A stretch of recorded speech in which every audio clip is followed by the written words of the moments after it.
নারায়ণগঞ্জের শিক্ষিত মুসলমানেরা, ভুল তো জীবনে কম ধরলা না, নিজের মূলটা কখনো দেখলা না রে বাবা। যদি জীবনে বেঁচে থাকতে চাও, সুস্থতার জিন্দেগি চাও, জীবনে দাঁড়াইয়া পানি পান করবা না।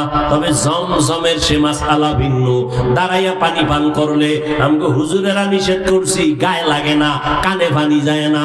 এখন বৈজ্ঞানিকরা কয়, চিকিৎসা বিজ্ঞানীরা কয়, দাঁড়াইয়া যদি পানি পান করো কিডনির উপরে আক্রমণ হবে। এবার তোমাকে প্যান্ট শার্টটাইওয়ালা গুরুরা কইছে, এবার নামাইনা কই যাবা চান্দু? আমগো হুজুরগো কথা শুনো নাই, আমগো হুজুরগো দুঃখ নাই, তারপরে বইলে যাই মানবা না মানবা। জীবনভর কইছি দুই হাতের কবজা দুইয়া খানাটা খাইতে বসবা, এক আল্লাহর বান্দাও শুনতে রাজি না। যখন পুলিশ লাঠি লইছে হাত ধোয়া লাগবে।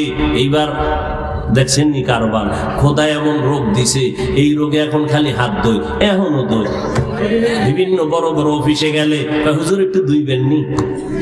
আমি ধুমু কেন? আমি তো অল টাইম ওযুর মধ্যে থাকি, 5 বেলার ওযু, 5 বেলার নামাজের ওযু তো আছে, সব সময় ওযু সহকারে থাকা। আল্লাহর কসম করে বলে গেলাম, ও নারায়ণগঞ্জের মুসলমান, একটা কবিরাজি ঔষধ দিয়ে গেলাম ময়দানে আল্লাহর রাসূলের পক্ষ থেকে। সব সময় যদি ওযুর সাথে থাকতে পারো, জমিনের কোন বেঈমান, কোন জিন, কোন ভূত, কোন আসর, কোন তাবিজ, কোন কুফরি তোমার ক্ষতি করতে পারবে না। সব সময় কিসের থাকা? ওযু সহকারে থাকা। আল্লাহ তৌফিক দান করেন। আরো আস্তে করে বলেন, এরে নারায়ণগঞ্জের মানুষ, জীবনে পানি দাঁড়াইয়া পান করবা না। ওরে আল্লাহর গোলাম, সাহাবায়ে কেরাম নবীরে দেখেন আর আমল করেন। সমস্ত চিকিৎসা বিজ্ঞানীরা একমত, দাঁড়াইয়া প্রস্রাব করলে, এখন তো হাইওয়ে রোডে চলবো, বিদেশ যাব, এমন কি যে কোনো বাসায় যাব, একটু ওযু ইস্তেনজা করব, হাই কমর ছাড়া কোনো লো কমর নাই। প্রস্রাব কেমনে করবো? হেনে কোন তো কায়দা আছে। আর জীবন মরে গেল তো আমি ওখানে বসবো না, বসিও নাই, মৃত্যুর আগে বসবো না। আমার বাসারটাই আমি বই না। আর মানুষে এখানে কতবার, এখানে কত বরকত দিয়ে গেছে, ওখানে তো আমার বসার প্রশ্নই উঠে না। হাইওয়ে হোটেলে গেলে উপায় নাই দাঁড়ায় প্রস্রাব করা ছাড়া। এবার বিজ্ঞানীরা কি কয়, দাঁড়াইয়া প্রস্রাব করলে ওর অকাল মরণ হবে, কিডনি ড্যামেজ হয়ে যাবে। এবার যাবা কই চান্দু? ওই শুরুতে একটা কথা বলছিলাম কিনা মনে নাই, একটু বইলে নেই, বলছিলাম আবার বলি।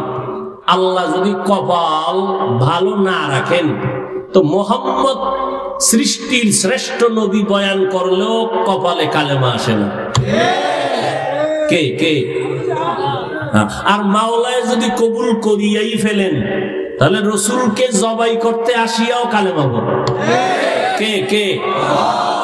এই কারবারে নাই, আর কোন কারবার নাই। মাওলায় কবুল করে নাই, যে কারণে বয়ান শুনতেছো, নামাজের আগ্রহ বাড়ে না। আল্লাহ হেদায়েত দান করুন।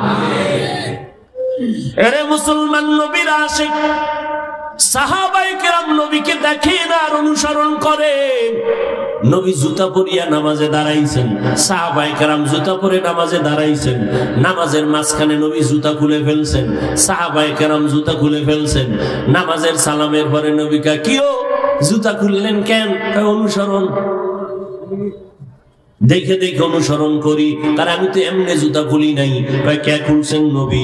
জিবরাইল আমিন কয় আমার জুতার নিচে নাপাক, নাপাক জুতা নিয়ে নামাজ হবে না, এই জন্য জুতা খুলে ফেললাম। অত আর আমরা ভিতরের হাকিকত জানি না, অনুসরণ করছি। আপনিও খুলছেন, আমরাও খুলে ফেলাইছি। নবীকে আমি আগে জানলে তো জুতা পরতামই না। আগে জানি না কেন? আমি আলিমুল গাইবের মালিক না। গাইবের মালিক কে? আলিমুল গাইবি ওয়াশ শাহাদাতি হুয়ার রহমানুর রহিম।